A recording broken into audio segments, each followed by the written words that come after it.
Hello everyone, welcome back to another video. তো কথা বলবো দুটো বিষয়বস্তু নিয়ে। তো প্রথম যে ব্যাপারটা নিয়ে কথা বলবো সেটা হচ্ছে যে খাদানের প্রমোশনাল স্ট্র্যাটেজি নিয়ে, এবং পরবর্তী যে বিষয়টা নিয়ে কথা বলবো সেটা হচ্ছে যে খাদান নিয়ে যে নেগেটিভিটি ছড়ানোর প্রচেষ্টা করা হচ্ছে সেই বিষয়বস্তুটা নিয়ে। তো প্রথমে দুটো টপিক নিয়ে কথা বলার আগে একটা জিনিস বলতে চাই যে যারা চ্যানেলে নতুন আছো তারা অবশ্যই চ্যানেলটাকে সাবস্ক্রাইব করে নিও, এবং এর সাথে সাথে যদি খাদানের যদি প্রমোশনাল স্ট্র্যাটেজি নিয়ে কথা বলি, যে আমরা কমার্শিয়াল কাজ বরাবর জিতের এন্ড থেকে তো আসতে দেখেইছি, কিন্তু দেবের এন্ড থেকে আসতে দেখছি অনেক দিন পর, কিন্তু তার যে স্ট্র্যাটেজি, প্রমোশন স্ট্র্যাটেজি, সেটা কিন্তু অন পয়েন্ট, এবং যার কারণে শুধুমাত্র শহরকেন্দ্রিক মানুষেরাই নয়, গ্রাম বাংলার মানুষের কাছেও কিন্তু খাদান সিনেমা সম্বন্ধে যে অ্যাওয়ারনেসটা সেটা কিন্তু পৌঁছে গেছে। এর সাথে সাথে পুষ্পা 2, যেটা অনেকে ভাবছিল যে খাদানে হেডেক হয়ে দাঁড়াবে, এটাকেই কিন্তু দেব তার প্রমোশনাল স্ট্র্যাটেজি হিসাবে এই জিনিসটাকে দারুণভাবে ইউজ করেছে। সেটা হচ্ছে যে পুষ্পার সিনেমার সাথে খাদানের কিন্তু টিজার বা ট্রেলার কিছু একটা অ্যাটাচ করা থাকবে, মানে আমরা যারা পুষ্পা দেখতে যাব তারা কিন্তু খাদানের টিজারটাও দেখতে পাবো। তো এটা একটা সিনেমার জন্য একটা দারুণ, এবং আমরা সকলেই জানি যে পুষ্পা প্রত্যেকজন কিন্তু সিঙ্গেল স্ক্রিনে থেকে শুরু করে প্রত্যেকটা অডিয়েন্স কিন্তু এই সিনেমাটা দেখতে যাওয়া প্রেফার করবে, এবং সেখানে যদি খাদানের ব্যাপারে আরও অডিয়েন্সের মধ্যে যে অ্যাওয়ারনেসটা পৌঁছাতে পারে, সেটা কিন্তু একটা বিশাল বড় ব্যাপার। এর সাথে সাথে পরবর্তী যেটা নিয়ে কথা বলবো সেটা হচ্ছে সালার এবং খাদান নিয়ে একটা বাজে রকমের একটা নেগেটিভিটি শুরু হয়ে গেছে, যেটা হচ্ছে যে অডিয়েন্স বলতে চাইছে যে খাদান হচ্ছে কপি সালার সিনেমার। তো যারা এই কথাটা বলছে তারা হয়তো সালার সিনেমাটা কখনো দেখেইনি, কারণ সালার সিনেমাটা যে এর যে মেন স্টোরি লাইনটা ছিল, সেখানে প্রভাসের ফ্যামিলির সাথে কিছু একটা, মানে তার ফ্যামিলি এবং পৃথ্বীরাজের ফ্যামিলি, এই দুটোর মধ্যে একটা কনসিকোয়েন্স দেখানো হয়েছে, যেখানে ধীরে ধীরে ফ্রেন্ডশিপের মধ্যে রিভেঞ্জ ড্রামা ইনক্লুড হয়ে যাবে, এই ব্যাপারটা দেখানো হয়েছে। এখানে ফাদার এবং সানের মধ্যে ব্যাপারটাকে দেখানো হয়েছে, এবং ফাদার এবং সান সেটা নিয়ে অনেক সিনেমা হয়েছে। তাহলে একটা পার্টিকুলার সিনেমার পর এরকম অনেক সিনেমা দেখা হয়েছে যেটা এই জনারের ছবি, তার মানে কি সেটা কপি? তাহলে জওয়ান কি কপি?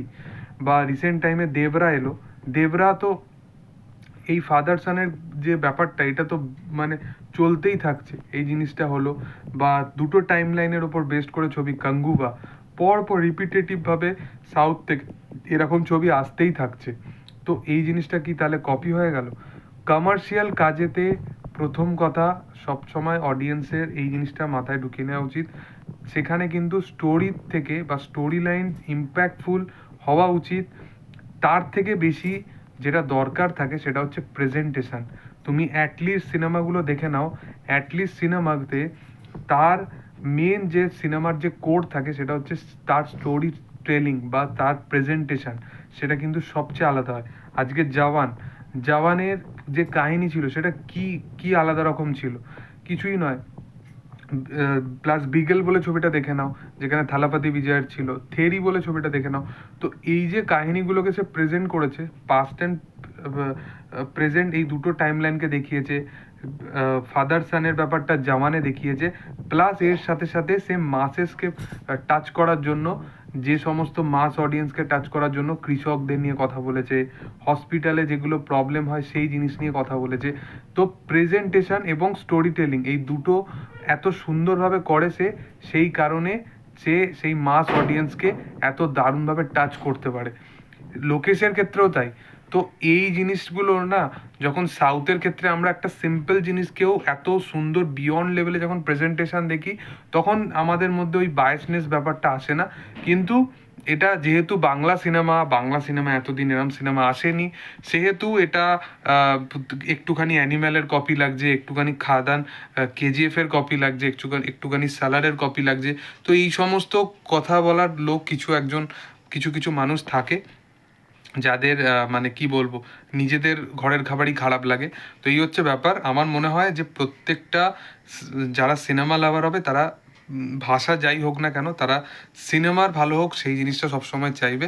এবং আমি অবশ্যই চাইবো যে খাদান ছবিটা ওয়ার্ক করুক, এবং ওয়ার্ক করুক বলতে এইটা শুধু বলার জন্য নয়, মানে লিটারেলি এই ছবির প্রত্যেকটা জিনিস, teaser, trailer, poster actually promising লেগেছে। তো যাই হোক, সেটা নিয়ে নেগেটিভিটি যারা করছে করুক। তো এটাই আমার বলার ছিল। তোমাদের এই পুরো বিষয়বস্তুটা নিয়ে কি বক্তব্য অবশ্যই কমেন্ট সেকশনে আনতে পারো। আর ভিডিও যদি ভালো লেগে থাকে অবশ্যই লাইক, শেয়ার, সাবস্ক্রাইব করে দিও। Thank you all, by.